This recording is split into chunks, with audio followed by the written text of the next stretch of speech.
읽도록 하겠습니다. 22장 1절부터 8절. 이 일들 후에 이 일이 일어났으니 곧 하나님께서 아브라함을 시험하시려고 그에게 이르시되 아브라함아 하시니 그가 이르되 보소서 내가 여기 있나이다 하더라. 그분께서 이르시되 이제 내 아들 곧 내가 사랑하는 너의 유일한 아들 이삭을 데리고 모리아 땅으로 가서 거기서 내가 내게 말해줄 산들 가운데 하나에서 그를 번제 헌물로 드리라 하시더라. 이에 아브라함이 아침에 일찍 일어나 나귀 한 장을 얹고 자기와 함께 자기 청년들 중 2명과 자기 아들 이삭을 데리고 번제 헌물에 쓸 나무를 쪼개어 가지고 일어나 하나님께서 자기에게 말씀해 주신 곳으로 갔더라. 그런 뒤 셋째 날에 아브라함이 눈을 들어 멀리 떨어진 장소를 바라보았더라. 이에 아브라함이 자기 청년들에게 이르되 너희는 나귀와 함께 여기에 머무르라. 나와 아이는 저기에 가서 경배하고 너희에게 다시 오리라 하더라. 아브라함이 번제 헌물에 쓸 나무를 취해 자기 아들 이삭에게 지게 하고 자기는 불과 칼을 손에 들고 그들 두 사람이 함께 갔더라.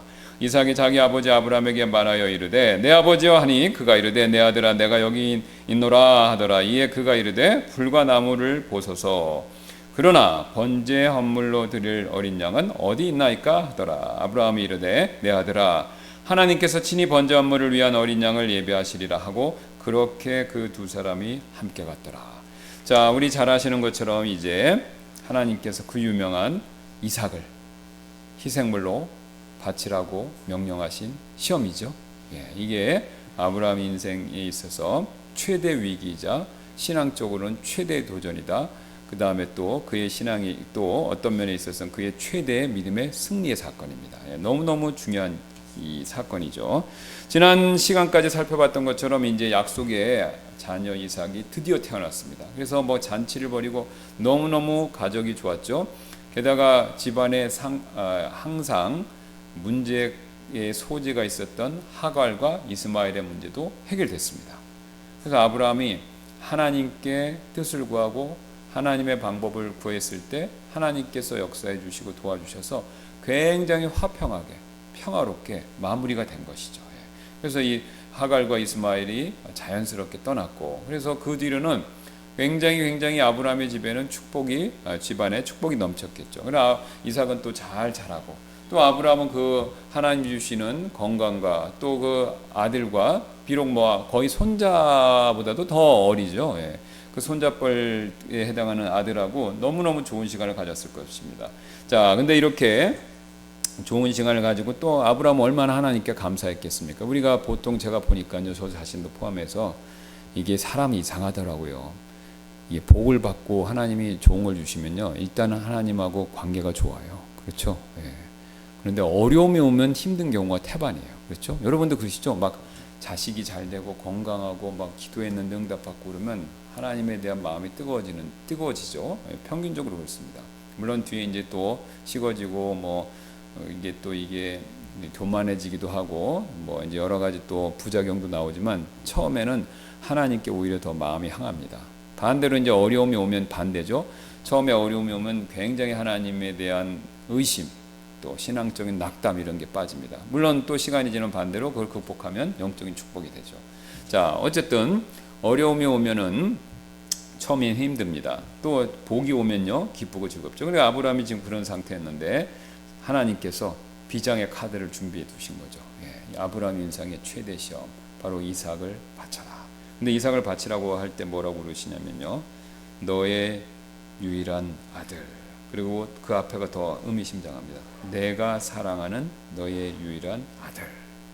하나님이 아브라함의 전곡을 딱 찌르신 거예요. 아브라함의 마음을 들여다보시고 아브라함이 그 이삭을 향해 가지고 있는 마음의 중심 뭔가를 딱 꼬집으신 거죠. 두 가지입니다. 사랑하고 유일한.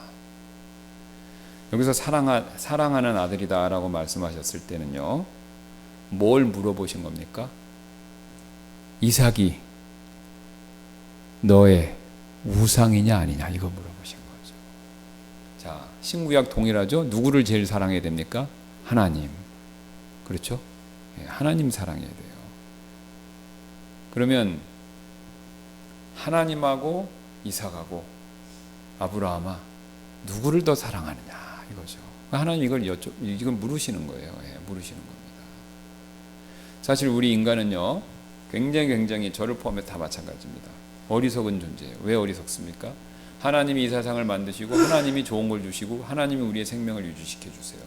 그래서 하나님께로부터 온갖 좋은 것이 오는데 이상하게도 하나님, 그 하나님보다 하나님이 주신 걸 더 좋아해요. 근데 그게 우리 아이들 보면 딱 나와요. 그렇죠? 아이가 어릴수록요, 부모님이 낳아주고 길러주고 입혀주고 좋은 거 주고 용돈 주고 다 해줘요. 재워주고. 그런데 아이들이 이상하게 부모님보다 뭡니까? 부모님이 주시는 거를 더 좋아해요. 그렇죠? 그 증거가 뭐냐? 보세요. 아이들이 떼쓰는 거 보면 굉장히 간단합니다. 그렇죠?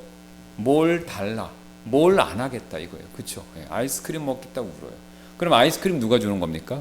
부모님이 주는 거잖아요. 그럼 그 부모님을 생각하면 떼쓰지 말아야 되죠.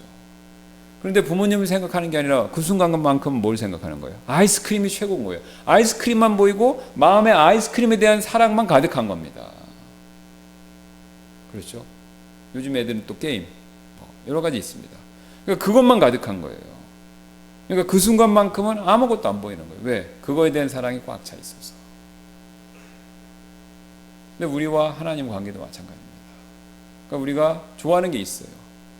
그러니까 하나님은 절대로 우리에게 주신 돈, 우리 취미생활, 그 다음에 내 가족, 배우자, 뭐 직장에 이게 악하다고 성경에 그런 게 악하다는 얘기 하나도 없습니다. 성경에서 악하다고 말한 것들이 있어요. 그거 제외하고는 하나님이 주신 다 선한 것들입니다. 사실은 다 모든 게 선한 거예요. 근데 선한 건데 그걸 악으로 쓰니까 그런 거죠. 대표적으로 제가 예를 들을게요. 칼. 악입니까? 선입니까? 선한 거죠. 하나님이 지혜를 주셔서 칼로, 심지어는 천사들도 칼 갖고 있잖아요. 그죠? 천국에 칼 있어요. 그죠? 천사들이 칼 갖고 있잖아요. 그럼 천국에는 선한 것만 있는데 천사들도 칼 갖고 있으니까 그 칼이 악한 겁니까? 칼 자체가? 아니잖아요. 그죠? 화염 도는 칼이 나오잖아요. 창세기 나오고. 천사도 칼 갖고 있어요. 분명히. 그 뒤로 구약에도 칼 갖고 있는 모습이 나오잖아요. 그럼 칼이 악한 게 아닙니다. 칼은 선한 거예요. 그런데 칼을 사람을 죽이거나 해치는 데 쓰면요, 그게 이제 죄의 도구가 되는 거죠. 근데 그때부터는 그 칼은 어떻게 되는 겁니까? 살인의 흉기고 도구이기 때문에 분리돼서 악한 걸로 취급받는 거지 칼 자체가 나쁜 게 아니죠. 더 제가 나아가서 그 다음에 마약 자체가 악한 건가요?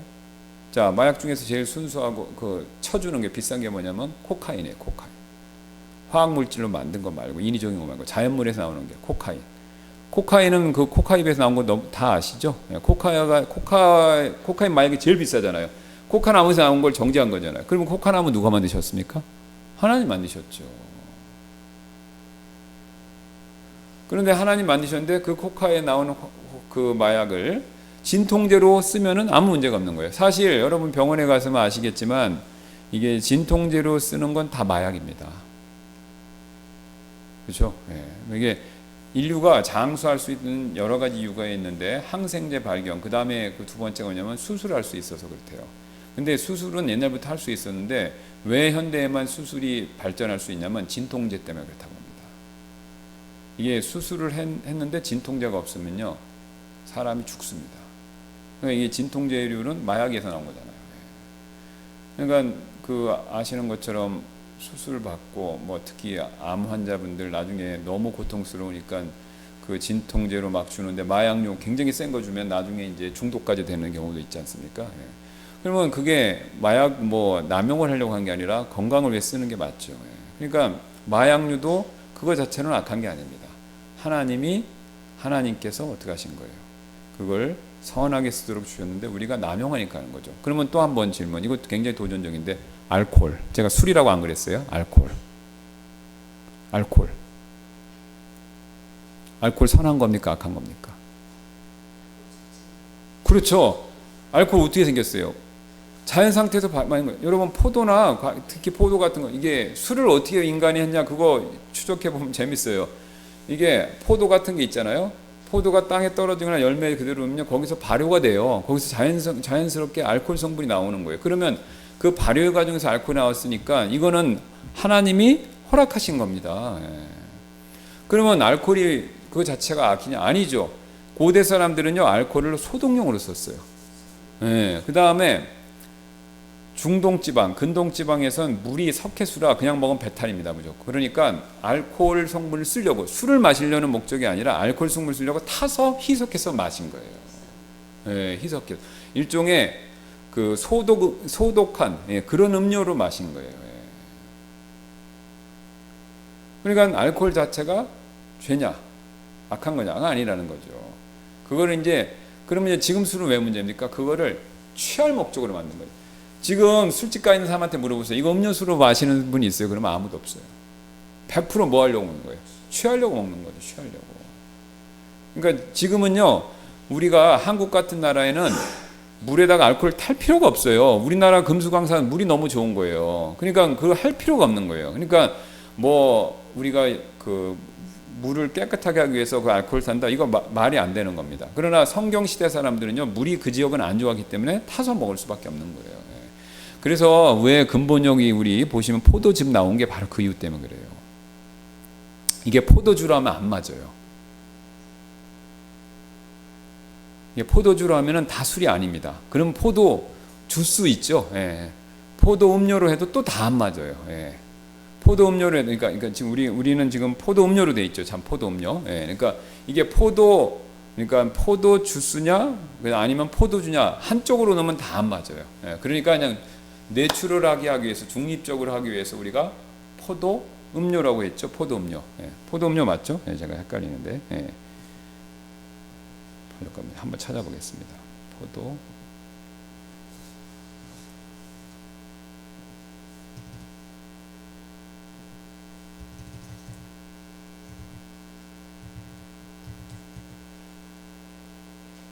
예, 포도 음료가 맞네요. 예, 포도 음료로 돼 있죠. 자, 그래서 우리가 근데 이제 영어는 가능해요. 영어는 왜 가능하냐? 와인이라 하면 영어는 알코올이 들어간 것도 되고 그 다음에 포도 주스도 됩니다. 그러니까 영어는 양쪽으로 할 수 있어요. 그래서 문맥에 따라 다 알아서 볼 수가 있어요.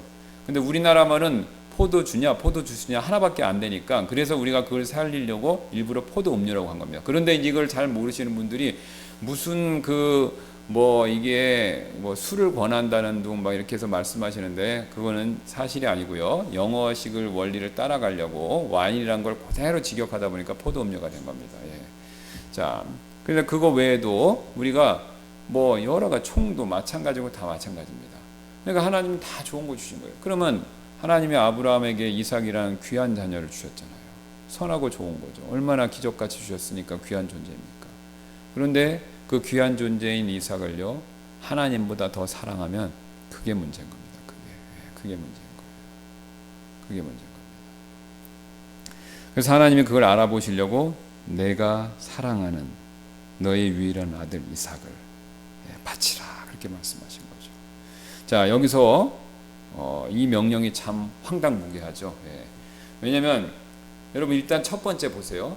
자식을 바치라는 명령 자체도 황당하지 않습니까?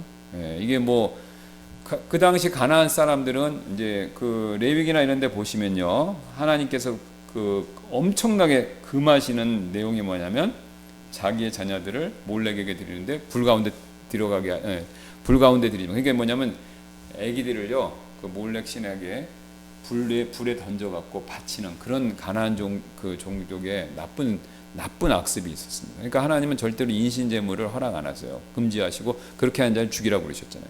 자, 그런데 그런 하나님인데 하나님이 이삭을, 그것도 지금 희생 제물을 죽인 다음에 불태워서 바치라는 거잖아요. 그러니까 이거 완전 가나안 사람들 하는 습관, 풍습으로 하라는 거지 않습니까? 그러니까 그 방법도 이해가 안 되는 거야. 아들을 바치라는 것도 이해가 안 돼. 아들을 죽이는 방법도 이해가 안 돼. 자, 근데 더 황당하게 이해가 안 되는 게 있었어요. 그게 뭐냐면 지금 이삭 자체로 끝나는 게 아니지 않습니까? 이삭은 약속의 씨예요. 이 뒤로 계속 자손이 나와야 돼요. 그래서 아브라함이 정확히는 잘 몰랐고 어렴풋이 알았을 텐데 약속의 씨 그리스도가 와야 돼요. 그런데 지금 이삭은 장가 갔습니까? 안 갔습니까? 안 갔잖아요. 장가도 안 갔는데 지금 한 15세 뭐 이렇게 추정되는데 장가도 안 갔는데 얘를 죽여라? 그럼 뒤에 약속의 씨는 어떻게 나와요? 그러니까 이제 아브라함이 굉장히 까우뚱까우뚱하는 겁니다. 왜냐하면 17장 19절에 하나님께서 이르시되 참으로 내 아내 사라가 내게 아들을 낳으리니 너는 그의 이름을 이삭이라 부르라. 내가 그와 그의 뒤를 이을 그의 씨와 함께 내언약. 그뿐만 아닙니다. 그의 뒤를 이을 그의 씨와 언약을 세웠어요. 언약을. 그러니까 이삭만 하고만 언약을 세운 게 아니라 이삭 뒤에 태어날 야곱, 그 다음에 요셉, 뭐 12아들, 그 뒤 쭉쭉쭉쭉 이스라엘 자손하고 전체적으로 언약을 세웠어요. 근데 이삭을 죽이면 그 관계가 어떻게 되는 겁니까? 다 끝나는 거죠. 다 끝나는 거죠. 그러니까 이건 마치 어떻게 보이냐면요, 하나님이 자기 자신의 약속을 스스로 파기하는 것처럼 보이는 거예요. 자, 그런데 여기서 이제 아브라함의 놀라운 그 믿음의 진면목을 보여주죠. 그럼에도 불구하고 이렇게 엉터리 같고 황당하고 말이 안 되는 것 같은데도 아브라함 어떻게 했습니까? 순종했죠. 이게 아브라함의 대단한 겁니다. 자, 보세요. 거기 보니까 3절 보겠습니다. 이에 아브라함이 아침에 일찍 일어나 나귀 한 장을 얻고, 그러니까 어제 말씀하셨으니까 그 다음날 간 거예요. 대단하죠? 어제 하나님 나타나서 말씀하셨는데 그날 아침에 일어나서 안장을 얹고 가는 거예요. 3일 길을 거쳐서 가는 겁니다. 과거하고 틀려요. 머뭇거리거나 시간을 끌거나 고민하는 흔적도 없어요. 그냥 기쁜 일은 아니죠, 당연히. 근데 묵묵히 자기 할 바를 쭉 하는 겁니다. 마치 골고다를 향해서 가고 계시는 예수님처럼. 이게 보세요. 이 분위기가, 이 아브라함의 아침에 일찍 일어나 나귀 한 장을 얻고 자기와 함께한 자기 청년들 중 2명과 자기 아들 이삭을 데리고 번제 언물에 쓸 나무를 쪼개어 가지고 일어나 하나님께서 자기에게 말씀해 주신 곳으로 갔더라. 아침에 일찍 일어났다는 거예요. 마음에 결심이 있었다는 거죠. 여기서 또 굉장히 중요한 사실을 배우게 됩니다. 여러분, 하나님께 순종하는 건요, 중간이 없습니다. 그러니까 아주 제가 약간 속된 말 쓸게요. 하나님께 순종하는 거는요, 모 아니면 도예요. 중간이 없는 거예요. 개걸이 없는 거예요. 모 아니면 도인 거예요. 그러니까 우리는 근데 이거를 못 받아들입니다. 그러니까 제가 출애굽기 할 때 이미 설교하면서 말씀드렸듯이 우리는 협상하려고 그래요. 파라오, 그렇죠? 아니면 조건부를 하려고 그래요. 파라오, 그렇죠? 예. 아이들 보면 잘 알아요, 그렇죠? 야, 뭐 해라, 밥 먹어라, 뭐 그럼요, 협상하려고 그래요. 뭐 초콜릿 주면 밥 먹을게요, 뭐, 그죠? 예. 협상하려고 하거나 조건을 답니다. 항상 그래요, 항상. 근데 하나님은요, 협상하고 조건 없습니다. 하나님은 그러세요. 시키면 따라야 되는 거예요. 여러분, 군대도, 직장도, 상사가, 상관이 시키면 어때요? 다르죠. 그럼 사람 사이도 그런데 하나님과 우리 사이는 어떻겠습니까? 당연한 거죠. 게다가 하나님이 무지막지하게 막 말도 안 되는 거 막 시키십니까? 그거 아니잖아요. 그렇죠? 하나님이 우리에게 주시는 명령은 99.99999%는 다 우리를 위한 거예요.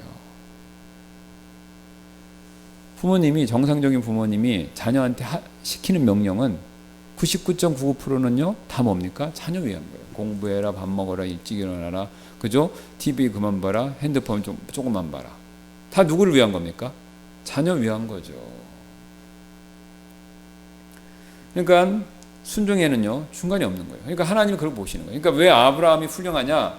이 순간에 타협을 안 했어요. 협상도 안 하고 조건도 안 거는 거예요. 그냥 그대로 한 거예요. 제일 순종하기 어려운 이 문제를 제일 열심히 협상이나 조건을 걸지 않고 그대로 순종했다는 거예요. 이게 굉장히 아브라함에 있어서 우리가 본받을 아브라함의 믿음의 본보기죠. 자, 그래서 아브라함이 드디어 발길을 떼어서 가고 있었습니다. 그래서 이제 3일 뒤에 딱 도착했죠. 모리아산. 그래서 뭐 아시는 것처럼 이게 이제 우리가 이제 한 2000년 뒤에는 그게 뭐가 되는 겁니까? 성전이 되는 거고, 성전이 지성소로 추정되는 거고, 그 뒤로 이제 이게 바로 갈보리산이지 않습니까? 예, 골고다인데. 자, 이제 아브라함이 갔는데 거기서 25절에 굉장히 의미심장한 얘기를 합니다. 이 아브라함이 자기 청년들에게 이르되 너희는 나귀와 함께 여기에 머무르라. 나와 아이는 저기에 가서 경배하고 너희에게 다시 오리라. 이게 굉장히 의미심장합니다. 뭐냐면요, 종들은 있고 둘이 갔다가 돌아오는 건 몇 명이에요? 둘이죠. 이 영어로 보면 정확히 나옵니다. 영어로 지금 이게 저기는 우리 번역은 이게 약간 명확하게 뜨질 않는데 한글은 영어로 보시면요 정확하게 나옵니다. 지금 보세요. 그 다음에 25장 5절 영어 성경 보면 I and the lad will go yonder and worship and come again to예요. 여기 I and the lad예요. I와 내가. I and lad라고 I and the lad라고 딱 얘기를 해요. 그러니까 나와 이 아이가 경배하고 그대로 너희들한테 돌아온다는 거예요. 자, 그러면 이건 뭘 의미하냐면요. 아브라함이요. 경배하고 이삭을 바치고 또 이삭하고 돌아온다는 거예요. 그 얘기하는 거예요. 그렇죠? 네, 그러면 이거 둘 중에 하나예요. 아브라함이 미쳤던가 아브라함이 아니면 뭔가 믿는 구석이 있었던 거예요. 그럼 뭘 믿었냐? 보세요. 자 보세요. 지금 있는데 갔다가 우리 둘이 갔다가 쉽게 얘기하면 종한테 둘이 다시 올 거야. 그러니까 니는 여기 있어 이거예요. 그러면은 아브라함 지금 뭐 하러 왔습니까? 자식 죽이러 왔잖아. 바치려고 왔잖아요. 근데 바쳤는데 다시 온다는 거예요. 그러니까 이걸 뭘 믿었다는 거예요? 부활을 믿은 거예요. 이게 내 얘기가 제 얘기가 아니에요. 그 뒤에 보세요 한번. 여기 보시면 히브리서에 나와 있잖아요. 자, 우리가 히브리서 보겠습니다. 11장 19절. 하나님께서 심지어 죽은 자들로부터 능히 그를 일으켜 세우실 수 있다고 생각하였으므로 또한 그가 죽은 자들로부터 그를 모형으로 받았느니라. 여기 히브리서 11장 더 제가 자세히 한번 읽겠습니다. 히브리서 11장 이렇게 보시면 이제 앞에서부터 읽어야 이제 정확하게 이제 나오죠.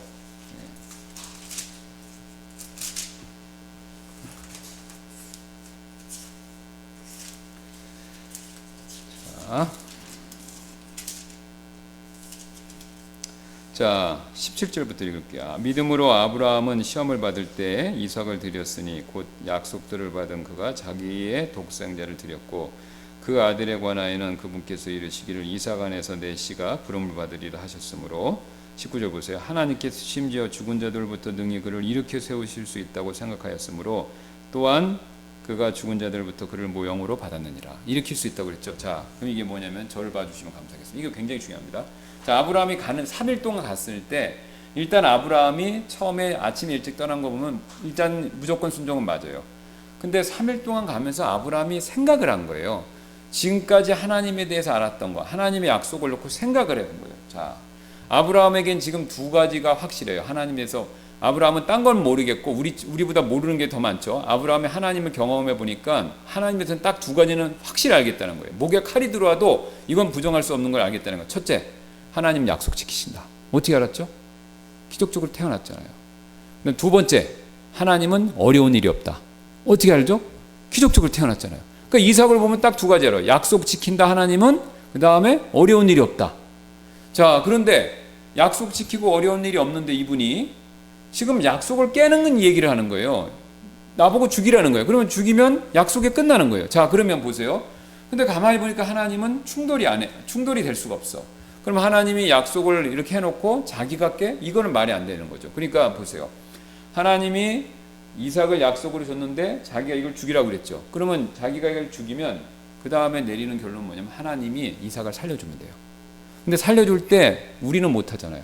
근데 하나님은 어려운 일이 없는 거예요. 그 근거를 어떻게 알았어요?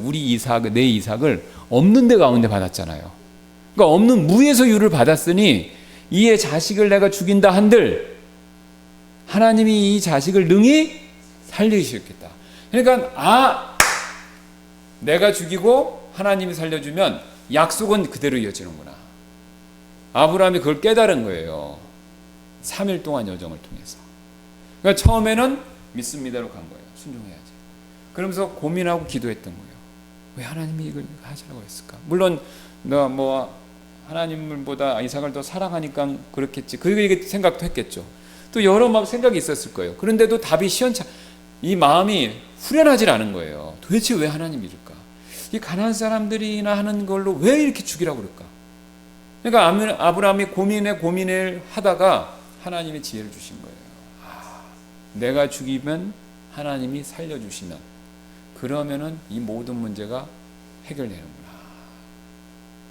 아브라함이 그 믿음을 딱 가지고 그 증거가 있냐고요?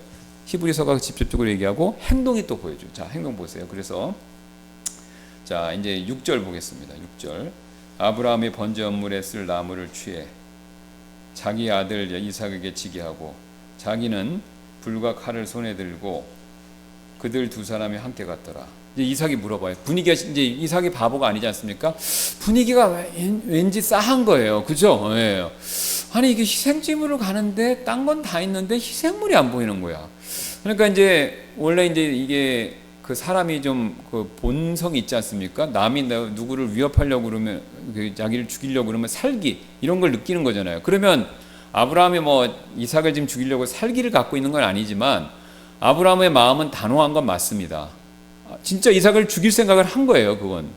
그러니까 아브라함의 마음이 단호한데 왠지 모르게 살기까지는 아니지만 아버지가 보통 때 모습하고는 느낌이 달랐겠죠. 느낌이 달랐겠죠. 굉장히 근엄하고 아버지가 굉장히 그 단호하고 뭔가 평소의 때의 모습과 같지는 않았다는 거예요. 그러니까 이제 당연히 이삭도 뭔가 낌새를 눈치챈 거죠. 그래서 물어보는 거죠. 내 아버지 하니 그가 이르되 내 아들아 내가 여기 있노라 하더라. 이에 그가 이르되 불과 나무를 보소서. 그러나 번제 헌물로 드릴 어린 양은 어디 있나이까. 이거 궁금해서 물어보기도 했을 거고 간접적으로 아버지를 떠보려고 할 수도 있겠죠. 모릅니다 그건. 그러나 물어봤어요. 그랬더니 아브라함이 명언 중에 명언을 남겼잖아요. 내 아들아 하나님께서 친히 번제 헌물을 위한 어린 양을 예비하시리라. 이거는 저는 개인적으로 아브라함이 성령님의 감동을 받아서 이게 자기도 모르게 한 말이라고 생각해요. 이게 이중적이잖아요. 그러니까 진짜로 자기가 이제 그러니까 아브라함은 죽이려고 했지만 그것과 무관하게 하나님이 양을 예비해 놓은 게 맞잖아요. 그죠? 그것도 있고 또 뭐예요? 이 메시아에 대한 거 모형이죠. 그러니까 아브라함이 자기도 모르게 성령님의 감동에 의해서 하나님 말을 얘기한 거예요. 예. 그러니까 내가 널 죽이면 하나님 살려줄 거야. 이 말을 한 게 아니라 성령의 감동을 받아서 이 말은 못하고 하나님이 양을 예비해 놓은 게 있을 것이다. 딱 그런 거죠. 자, 그래서 아브라함이 이제 그렇게 하고 드디어 어떻게 했습니까? 죽이는 장면이 나오죠. 드디어 죽이지 않습니까? 그 죽이는 장면 한번 보겠습니다. 자, 9절입니다. 그들이 하나님께서 그에게 말씀하신 곳에 이르러서 아브라함이 거기에 제단을 쌓고 가지런히 나무를 놓고는 자기 아들 이삭을 결박하여 제단의 나무 위에 놓았더라. 여기서 또 우리가 영적 진리가 있죠. 순종하는 이삭의 모습. 그러니까 아브라함도 훌륭하지만요, 이삭도 훌륭한 겁니다. 이미 죽을 각오를 한 거죠. 모르겠어요. 성경에는 안 나오지만 이삭도 어느 정도까지는 부활의 신앙을 갖고 있었다라고 추정할 수 있겠죠. 이건 추측이에요. 이건 제 추측이니까 이거는 뭐 여러분이 그냥 생각만 해보시기 바랍니다. 어쨌든 그래서 이제 예수님의 모형이잖아요, 그죠? 자발적으로 저항을 안 했어요. 그러면 우리 같으면 어떻게 했어요? 아버지 미쳤어요? 그러고 막 그렇게 할 텐데 안 그랬다는 거예요, 지금요. 그러니까 자기 아버지를 완전히 신뢰한 거지. 죽으면 죽이리라 이렇게 생각하죠. 그리고 아브라함이 자기 손을 내밀어 칼을 잡아 자기 아들을 죽이려 하였도다. 이에 주의 천사가 하늘에서부터 그를 불러 이르시되 아브라함아 아브라함아 하는지라. 그가 이르되 내가 여기 있나이다 하더라. 그분께서 이르시기를 내 손을 그에게 대지 말라. 너는 아무 일도 그에게 하지 말라. 이는 내가 내 아들 곧 유일한 아들이라도 내게 아끼지 아니하였으니 내가 하나님을 경외하는 줄을 이제 내가 알기 때문에. 여기 굉장히 중요한 거예요. 자, 하나님 뭘 아셨대요? 경외하는 거. 하나님 두려워하는 법을 알았다는 거. 근데 그 두려워하는 방법이 뭡니까? 자기 자식을 아끼자는 거예요. 그게 뭡니까? 하나님이 주신 복을 하나님보다 더 사랑하지 않는 것. 이게 여러분 하나님 경외하는 겁니다. 여러분이 가진 재물, 건강, 자녀, 지위, 명예 다 있어요. 다 좋은 거예요. 악한 거 하나도 없습니다.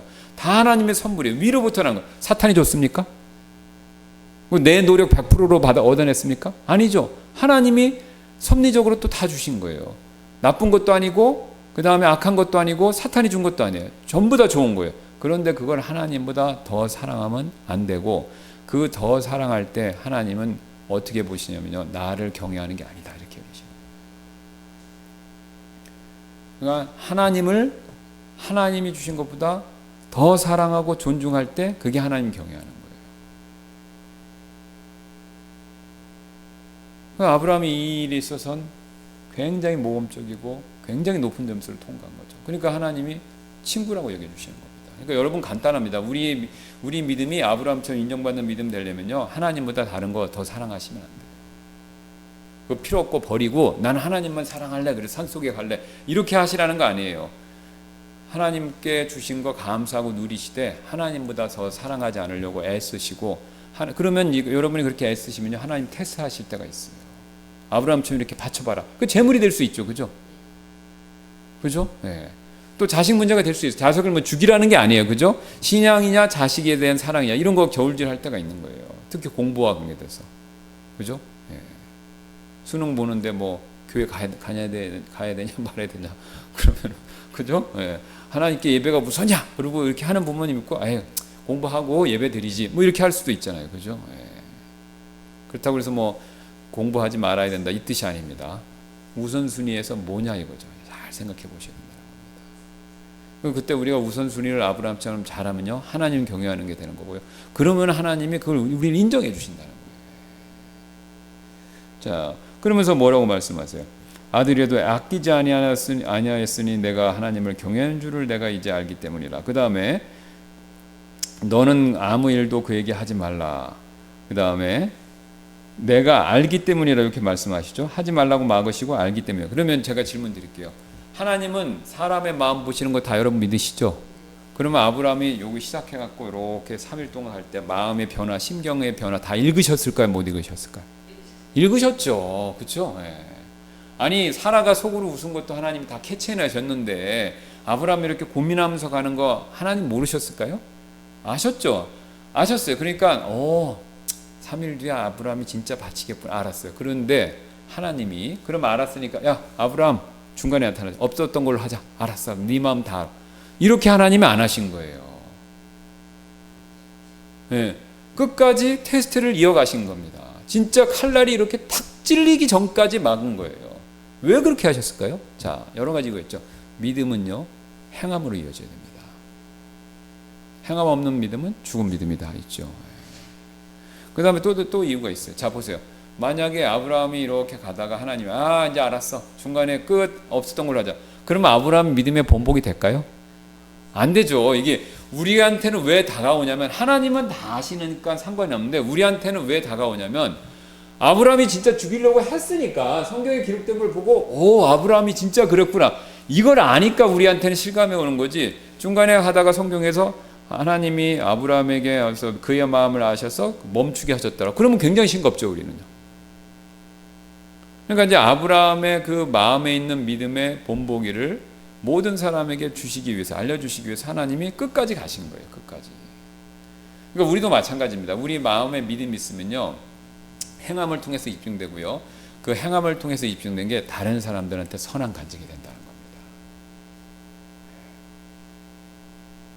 그러니까 믿음은 여러분 끝이 아니라요, 시작이에요. 행함으로 이어지는 출발점이지. 그래서 행함 없는 믿음은 죽은 믿음이다. 그죠? 죽은 믿음이다. 그러니까 아브라함은 그걸 산 본복이지 않습니까? 자, 그걸 하나님께서 보여주신 것이죠. 이렇게 하나님이 바로 아브라함을 테스트함으로 그에게 그의 믿음을 입증하셨고 확증해 주신 거죠. 자, 그 다음에 하나님이 놀라운 약속을 또 하시죠. 예, 그 다음부터 이제 우리가 잘 아시는 얘기인데, 그 다음에 하나님이 딱 그걸 막으시고 13절부터 보겠습니다. 22장.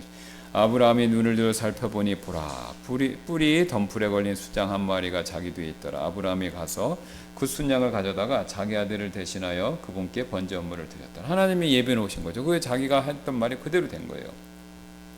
이에 아브라함이 그곳의 이름을 여호와이래. 그러니까 하나님이 준비하시는 여호와 하나님이시잖아요. 불렀으므로 이날까지 사람들이 이르기를 주의 산에서 그것이 보이리라 하더라. 주의 천사가 하늘로부터 두 번째 아브라함을 불렀습니다. 한 번 맞고 그 다음에 또 내려왔어요. 이르시되 주가 말하노라. 내가 너를 두고 맹세하였노니 이는 내가 이 일을 행하고 내 아들 곧 너의 유일한 아들을 아끼지 아니하였기 때문이라. 17절이 중요합니다. 내가 내게 복을 주고 내 씨를 하늘의 별들과 같이 또 바다의 모래와 같이 번성하게 하고 번성하게 하리니. 성경에서 두 번 말하는 것은 엄청 강조입니다. 100% 확실하다는 거예요. 예. 성경은요, 경제성의 원리라는 게 있어요. 이게 뭐 경제성이란 말이 없는데 왜 그런 말 쓰세요? 그게 이해하기 쉽게 하려고 하는 거예요. 경제성이란 말 아시죠?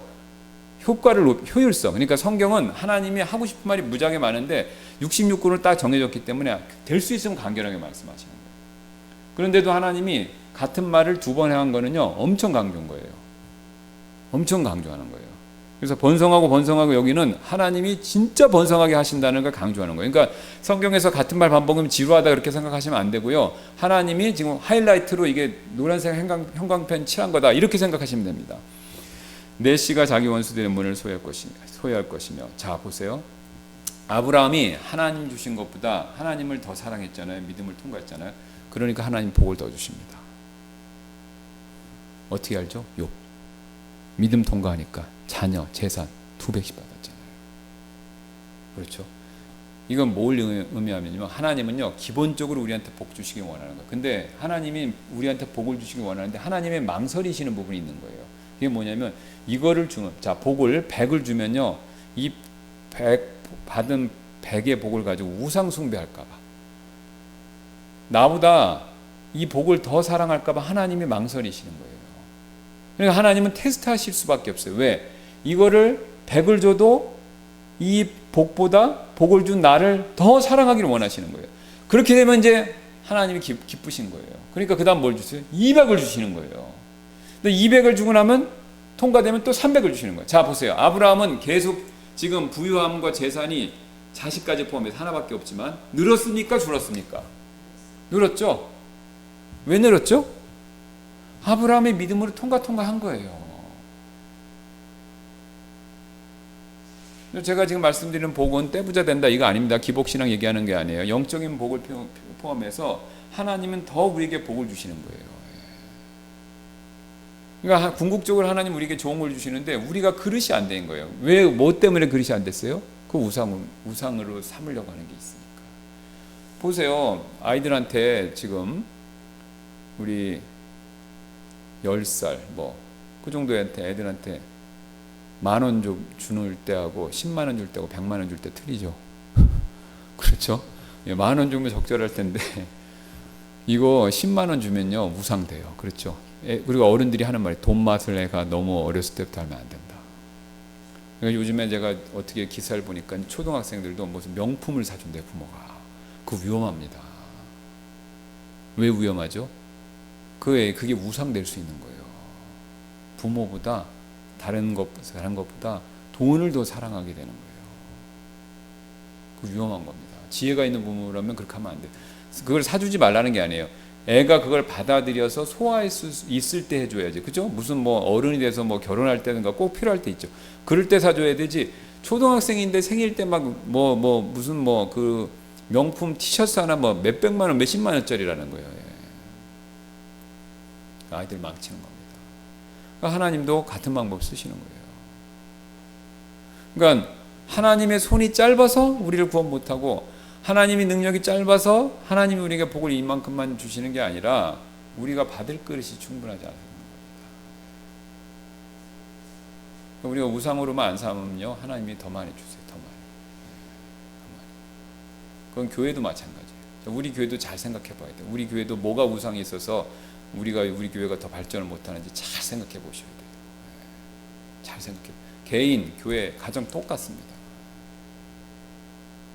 그러니까 하나님은 엄청 질투가 많으세요. 왜? 사랑하니까. 그죠? 그러니까 자기보다 더 사랑한 게 있으면 하나님 용납이 안 되시는 거예요. 우리 여기 자녀분 있으시잖아요. 그죠? 근데 우리 자녀가 나보다 이웃집 엄마를 더 좋아해. 그러면 이게 기분 나쁜 게 아니라 야, 집 나가 그러죠. 그죠? 화가 나서. 그잖아요. 낳아주고 길러주고 입혀주는데 나보다 엄마보다 옆에 아줌마를 더 따로, 친구 엄마를 더 따로, 엄마 같이 막 부르고 더 그래. 그러면 엄청 기분 나쁜 거죠. 하나님은 이거보다 비교할 수 없이 더 질투하십니다. 왜요? 치사해서가 아니라 하나님이 옹졸해서가 아니라 우리를 엄청나게 사랑하시기 때문에. 그러니까 아브라함도 보세요. 자, 그럼 비교해 보세요. 아브라함이 이삭에 대한 사랑과 하나님의 아브라함에 대한 사랑 어느 게 더 클까요? 하나님의 아브라함에 대한 사랑이 더 큰 거죠. 큰 거죠. 그러니까 아브라함이 이때 하나님 마음을 이해했을 겁니다. 그러니까 하나님이 더 큰 복을 주시는 거예요. 자, 그 다음에 또 18절 보니까 또 내 씨 안에서 땅의 모든 민족이 복을 받으리니 이는 내가 내 음성에 순종하였기 때문이다. 보세요. 순종하니까 내 씨 안에서 땅의 모든 민족이 복을 받는다. 그러니까 이게 굉장히 또 중요한 원리가 나옵니다. 이게 뭐냐면요. 내가 순종할 때 다른 사람에게도 복이 임한다는 거예요. 집에서 그래. 자식 여럿 있는데 넷이 있는데 다 말을 안 들어. 근데 한 명이 말을 듣더라. 그러면 그 한 명 때문에 나머지는 벌을 안 받을 때가 있죠. 그죠? 예? 예. 그 다음에 넷이 있는데 다 시원찮아. 근데 한 명이 일을 잘해서 사업에 성공했어. 그러면 나머지 넷은요, 형제. 음으로 양으로 혜택 보잖아요. 그죠? 예. 넷다 가난한 것보다 하나가 잘 되면요, 혜택 다 와요. 그죠? 예. 그러니까 아브라함이 한 사람이 순종 잘해서 그 복이 어떻게 된 겁니까? 모든 사람에게 임한 거예요. 한 사람의 순종으로 모든 사람 복 받는다. 이거 예수님한테 가면 그냥 100% 확실한 거예요. 그죠? 예수님 한 사람 순종으로 했어요. 수많은 사람들이, 그죠? 수많은 사람들이 구원의 복을 받았잖아요. 그러니까 우리가 가정, 교회, 심지어는 직장에서도 하나님 말씀에 순종하는 사람, 한 사람이라도 있으면 주변 사람들이 복 받는 겁니다. 주변 사람들이 복 받는 거예요. 그러니까 우리가 불신자들도 그런 소리를 해요. 야, 우리 이 회사에 아니면 여기 이웃에 이 사람이 있어서 우리는 복 받는 거야. 그런 얘기 하죠. 그죠? 하나님 안 믿어. 본성적으로 아는 거예요. 그런 원리가 존재한다. 교회도 마찬가지. 우리 교회가 복 받으려면 한 분이라도 하나님 앞에 아브라함처럼 순종하는 사람이 있으면 덤으로 우리도 복 받는 겁니다. 그러니까 남 못하는 거 탓하지 말고 나만 잘하면 되는 거죠. 나만 잘해서 하면은 주변 사람들이 복 받는 겁니다. 자, 그 다음에 또 아브라함에 대해서 하나님이 놀라운 그 사실을 가르치셨죠. 아브라함 우리보다 신앙적으로 하나님에 대해서 아는 게 적었지 않습니까? 적었는데도요, 아브라함은 믿음의 조상이라고 인정받은 거예요. 자, 그러면 그건 뭘 의미하냐면요, 이 믿음이 큰 사람, 하나님 인정하는 사람은요, 하나님에 대한 지식의 양이 우선하는 게 아니라는 겁니다. 많이 알아야 된다는 게 아니라 많든 적든 아는 범위 내에서 최대한으로 믿고 순종하는 거. 이게 하나님 최고로 주신다. 그러니까 2렙돈 드린 과부랑 원리가 똑같아요. 2렙돈 드렸는데 제일 많이 드렸다고 하잖아요. 그렇죠? 1고들란트. 과부가 2렙돈 1고들란트 드렸는데 이 연금교회, 헌금교회에 제일 많이 얻었다고 그랬잖아요. 막 바리새인들은 쏟아붓거든요. 그런데 2렙돈을 왜 그래요? 그녀는 있는 거를 다 최선을 드리는 거예요. 그러니까 아브라함은 자기가 아는 하나님에 대한 지식 안에서 최대한 걸 드린 거예요. 그 최대한 아는 게 뭡니까? 2가지 알았잖아요. 하나님 약속 지킨다. 하나님은 어려운 일이 없다. 이퀄 하나님 부활시킨다. 내 자식 드린다. 심플하면서도 굉장히 명확한 겁니다. 그러니까 우리는 누누이 말씀드리지만 유교 영향을 받아서 지식을 막 엄청나게 확대하는 걸 굉장히 좋아하고, 이게 우리가 문화적으로 영향을 받아서 지식을 많이 획득하고 성경 지식 많이 알면 신앙이 크다라고 자부해요. 여러분, 근데 그건 100% 사실이 아닙니다. 성경 말씀 많이 하는 게 필요하지만 많이 안다고 이퀄 무조건 영적이고 믿음이 아브라함처럼 큰 사람, 이거 아니라는 거예요. 그 공식이 안 통해요. 성경을 보시면. 그 방금 말한 공식대로 하면 아브라함보다 우리가 믿음이 큰 사람이 돼야 되는데 우리는 다 알잖아요. 예? 우리가 계시록도 갖고 있고, 그죠? 앞으로 종말이 어떻게 펼칠지, 예? 그거 다 알고 있어요. 다 알고 있어요. 아브라함 이런 거 몰랐단 말이죠. 그럼 우리가 더 커야 되는데 그거 맞습니까? 아니라는 거죠. 물론 성경 말씀 알 필요 없다, 그 뜻이 아닙니다. 성경 말씀 열심히 배워야 되는데 그 다음에 더 가시면 안 돼요. 성경 말씀을 많이 알면 내 믿음이 큰 거다. 이거는 우리 문화의 코드예요. 특히 한국 유교 문화, 교육을 강조하는 문화의 코드에서 나오는 원리지 성경에서 말하는 원리가 아니라는 거예요. 그러니까 성경 말씀 많이 아는 거 필요한데 거기서 멈춰야 되는 겁니다. 나는 믿음이 커, 이렇게 하시면 안 되는 거예요. 오히려 어떻게 하셔야 돼요? 아는 만큼 행해야 된다. 순종해야 된다. 이렇게 가는 게 맞는 거예요. 그러니까 아브라함은 자기가 아는 걸 최선을 다한 거예요. 그럼 우리는 더 많이 알았으니까 어떻게 돼요? 더 순종해야 되는 거죠. 그래야 아브라함만큼 인정받는 거죠. 자, 그 다음에 또 아브라함은요, 뭘 하냐면요, 멀리 보는 시각을 가졌어요. 그렇죠? 자, 보세요. 아브라함이 지금 드릴 수 있었던 건 뭐예요? 이삭만 보고 멈춘 게, 아이고, 속된 말로 제가 할게요. 아이고, 내 새끼 이뻐. 그래갖고 이삭만 보고 싸고 도는 게 아니잖아요. 이삭 뒤에 뭘 본 겁니까? 약속의 시대를 본 거잖아요. 그러니까 아브라함은 멀리 본 거예요. 멀리. 내 자식만 본 게 아니라, 내 귀염둥이 늦둥이 아들만 본 게 아니라 그 뒤에 있는 약속의 씨들도 본 거예요. 그러니까 아브라함은 믿음이 멀리 보는 연습을 했던 겁니다. 멀리 보는. 그러니까 아브라함이 멀리 보는 연습을 하니까 결국 어떻게 됩니까? 천국에 대한 소망도 강한 거죠. 히브리서 11장 8절 9절 10절 믿음으로 아브라함 후에 상속재산으로 받게 될 장소로 나아가라는 부르심을 받았을 때 순종했고 또 자기가 어디로 가는지 알지 못하고 나아갔느니라. 믿음으로 그가 낯선 나라에 머무르는 것 같이 약속의 땅에 머물렀고 자기와 동일한 약속의 상속자들인 이삭과 야곱과 함께 장막들에 거하였느니라. 이는 그가 기초들이 있는 한 도시를 기다렸기 때문이니 그것의 건축자와 만드신 이는 하나님이시니라. 영원한 하늘을 바라본 겁니다. 아브라함이 이렇게 어떻게 볼 수 있을까요? 멀리 보는 그 신앙의 훈련, 이게 된 겁니다. 멀리 보는 다음 세상을 볼 줄 아는 믿음. 그러니까 여러분, 우리도 다음 후세를 볼 줄 아셔야 되고 또 하늘을 보실 줄 알아야 돼요. 그러니까 천국 소망이 약하면요, 믿음이 강한 게 아닙니다. 그렇죠? 근데 이 세상에만 집착하시는 분들 치고 믿음 강한 분 제가 본 적이 없어요. 그죠? 예. 천국에 대한 소망이 강하셔야 돼요. 그렇다고 뭐 시한부 종말론에 빠져서 맨날 이 날짜 계산해서 언제 오냐 이걸 하시라는 뜻이 아니에요. 예. 아브라함은 뭐 날짜 계산하는 법도 몰랐지만 항상 하늘에 있는 도성을 바라본 거예요. 천국에 대한 소망. 그러니까 우리가 이걸 가져야 되는 거예요. 그러니까 내가 사는 세상에도 멀리 보고 또 높이 보고 이걸 가지고 있어야 하나님께서 인정하시는 큰 믿음의 사람이다 이거죠. 예, 우리가 그 사실을 명심하고 하나님 앞에서 올바른 신앙생활하는 저와 여러분 되시길 바라겠습니다. 이제 우리 다음 시간에 한 시간 더 하고 이제 아브라함에 대한 총 종합하고 아브라함에 대한 내용은 마무리하도록 하겠습니다. 시간이 많이 됐는데 기도하고 마치겠습니다.